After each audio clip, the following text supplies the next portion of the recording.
اعوذ باللہ من الشیطان الرجیم بسم اللہ الرحمن الرحیم۔ تمام مؤمنین کو یا علی مدد والسلام علیکم ورحمۃ اللہ وبرکاتہ۔ عزیزان، سب سے پہلے تو دیر سے حاضری کے لیے معذرت، اور یقیناً شعبان کی خوشیاں آپ سب مومنین کے گھروں میں برکتیں لے کر آ رہی ہیں۔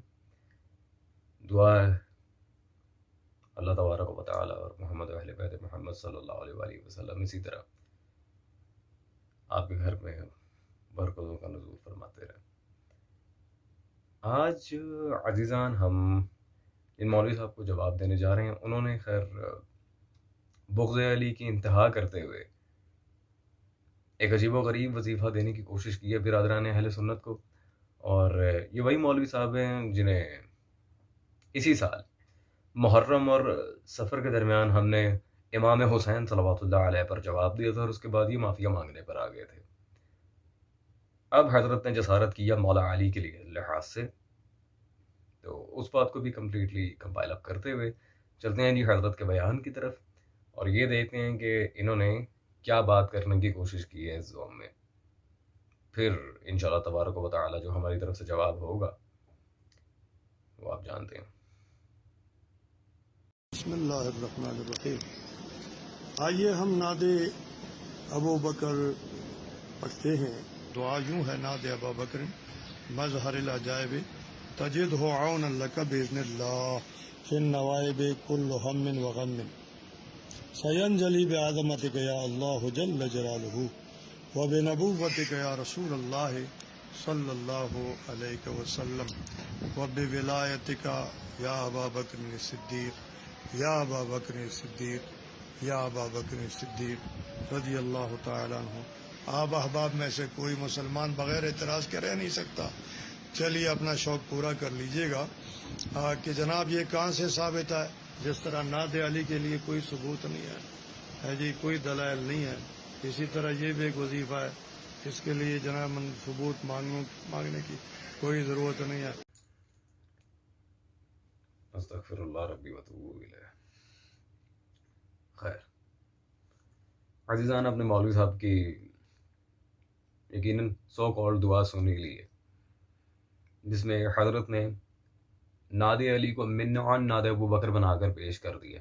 استغفر اللہ، اتنی بڑی خیانت، جھوٹ، اور خود تسلیم کر رہے ہیں کہ ناد ابو بکر نامی کوئی وظیفہ نہیں ہے، اس کی کوئی دلیل نہیں ہے، اور آگے سے مزید ایک جھوٹ بھی باندھا ہے کہ ناد علی کی بھی کوئی دلیل نہیں ہے، نعوذ باللہ من ذالک۔ استغفر اللہ۔ مولوی صاحب، یا تو آپ نے جان بوجھ کے جہالت ظاہر کرنے کے لیے یہ حرکت کی ہے، بغض علی تو ہے ہی ہے، وہ تو ہمیں واضح نظر آ رہا ہے، یا ناد علی کے اوپر دلیل کے لحاظ سے میں بات کروں، بغض علی تو واضح ہے آپ میں، ناد علی کے اوپر دلیل کے لحاظ سے جو جھوٹ آپ نے باندھا ہے یا عمدن کیا ہے یا پھر جہالت کی وجہ سے۔ تو آئیں چلتے ہیں شیعہ سنی دونوں کتب کی طرف، اور یہ دیکھتے ہیں عزیزان کہ واقعی ناد علی شیعہ سنی علماء نے درج کی ہے اپنی کتب میں یا نہیں، کیونکہ ناد ابو بکر کے بارے میں جو انہوں نے سو کالڈ بنائی ہے استغفر اللہ، وہ بکواس سے زیادہ کچھ نہیں ہے، اور میں پوری دنیا کے علماء کو، یہ حضرت کی تو حیثیت ہی کچھ نہیں ہے، پوری دنیا کے علماء کو اس بارے میں چیلنج کرتا ہوں، کسی ایک شیعہ یا سنی کتاب میں ناد ابو بکر کا مجھے کہیں کسی لحاظ سے ذکر دکھا دیں، ہے ہی نہیں، جھوٹ۔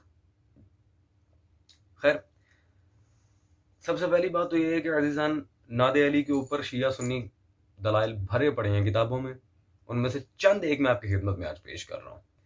یہ مولوی صاحب کی طرح ایک اور شیعہ مولوی بھی ہیں، مولوی محمد حسین نجفی المعروف ڈھکو صاحب، انہوں نے اپنی اس کتاب میں اصول الشریعہ میں ناد علی کا انکار کیا تھا۔ پہلے تو ان کو بھی جواب دے دیں ہم۔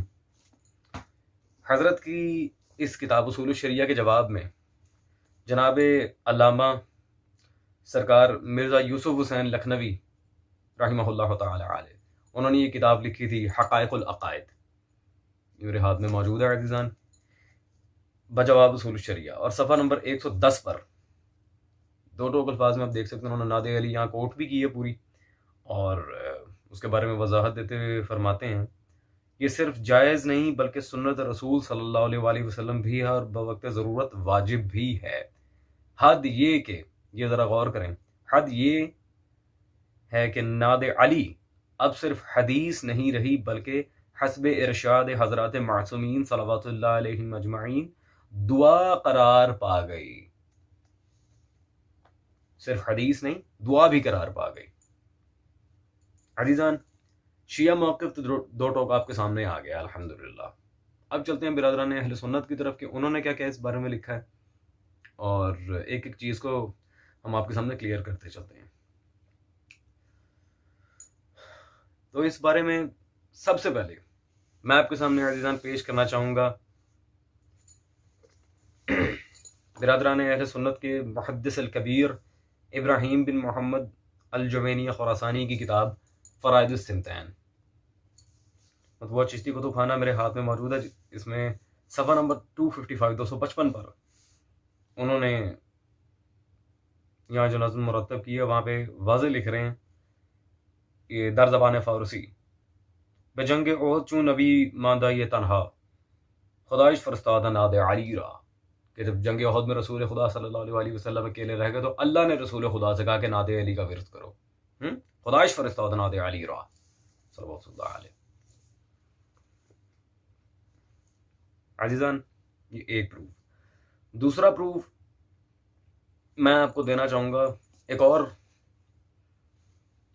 مناظر و محدث اہل سنت احمد رضا خان بریلوی صاحب، ان کی میرے ہاتھ میں موجود ہے فتاوی رضویہ. اس کی جلد نمبر 15 ہے. فتاوی رضویہ میں صفحہ نمبر 217 پر احمد رضا خان بریلوی صاحب نے بالکل واضح، آپ دیکھ سکتے ہیں یہاں پر ناد علی نقل کی ہے. بالکل ڈائریکٹ وہی ناد علی مظہر العجائب، بالکل وہی. اور اینڈ تک بے ولایت کا یا علی یا علی یا علی ڈائریکٹ. عزیزان، تیسرا پروف میں آپ کے سامنے پیش کرنا چاہ رہا ہوں، جو سب سے مزیدار بات ہے کیونکہ اس میں کوئی ایک محدث نہیں ہے، محدثین کی فہرست ہے. اور یہ عالم بھی فی الوقت زندہ عالم ہے، بریلوی مسلک کے مناظر مانے جاتے ہیں. آپ ہی کے گھر کے حضرت، آپ خود چونکہ دعویٰ کرتے ہیں آپ بریلوی مسلک سے تعلق رکھتے ہیں، آپ ہی کے گھر کے عالم ہیں. مفتی حنیف قریشی صاحب، ان کی کتاب میرے ہاتھ میں موجود ہے، مطبوعہ زاویہ پبلیکیشنز، اعلیٰ حضرت فاضل بریلوی اہل بیت نبوت صلی اللہ علیہ وآلہ وسلم کے حضور میں. اس کتاب میں صفحہ نمبر 100 پر انہوں نے واضح ناد علی کے بارے میں لکھا ہے: شاہ ولی اللہ اور ان کے 12 اساتذہ حدیث و پیران سلسلہ ناد علی کی سندیں لیتے اور اجازتیں دیتے، وظیفے کرتے. 12 اساتذہ شاہ ولی اللہ، ما شاہ ولی اللہ، شاہ ولی اللہ کے ساتھ ان کے 12 اساتذہ حدیث و پیران. اور نیچے انہوں نے واضح ناد علی مظہر العجائب تجدون اللقف النوائب کل من وغم سینجلی بے ولایت کا یا علی علی علی، پوری ناد علی نقل کی ہے.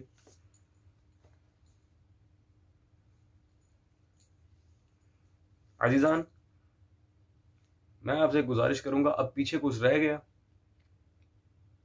12 اساتذہ شاہ ولی اللہ، وہ اس کی اجازت دیتے تھے، سندیں اور وظیفہ خود بھی کیا کرتے تھے. لیکن مولوی صاحب کہہ رہے ہیں اس کی کوئی دلیل نہیں ہے. چلیں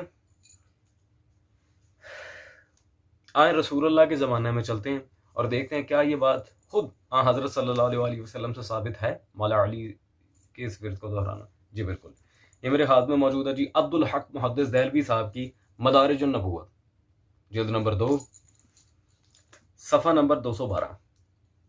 اور عبد الحق محدث دہلوی صاحب دو ٹوک معاملے میں یہاں پر ذکر کر رہے ہیں اسی ورد کا.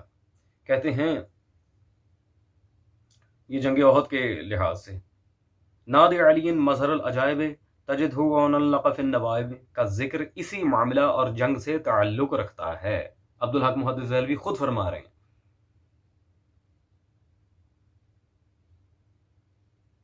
اسی جنگ احد سے ہی تعلق رکھتا ہے ناد علی کا سارا معاملہ. رسول صلی اللہ علیہ وسلم نے خود اس ورد کو جاری فرمایا تھا. یہ صرف روایت نقل نہیں کی مولوی صاحب، عبد الحق محدث دہلوی نے نتیجہ نکالا ہے، اس کے اینڈ پہ ریزلٹنٹ ویکٹر دیا ہے اس کا. مولوی صاحب یہ بات تو آپ بھی جانتے ہوں گے کہ اگر کوئی محدث یا مورخ کوئی روایت نقل کرتا ہے تو وہ اس کا ذمہ دار نہیں، کیونکہ وہ فقط ناقل و ناقل امین ہوتا ہے۔ عبدالحق محدث دہلوی نے نتیجہ نکالا ہے، رزلٹ، نتیجہ گیری کی ہے۔ جو نتیجہ نکال رہا ہوتا ہے ہمیشہ مجرم وہی ہوتا ہے، کیونکہ وہ اس روایت کو صحیح مان رہا ہوتا ہے۔ والحمدللہ اتنے دلائل کے بعد بھی اگر کوئی نادی علی کا منکر ہے اور آپ کی طرح یہ سو کالڈ جھوٹے وظیفے بنانے بیٹھا ہوا ہے تو اللہ ہی ہدایت دے۔ ہمارا کام ہے فقط دلائل کی روشنی میں بات کرنا۔ آپ حضرات جو مرضی کرتے پھریں، ہمیں اس سے کوئی فرق نہیں پڑتا، بس اہل بیت نبوت صلی اللہ علیہ وآلہ وسلم کے لحاظ سے اپنی زبانوں کو لگام دیں۔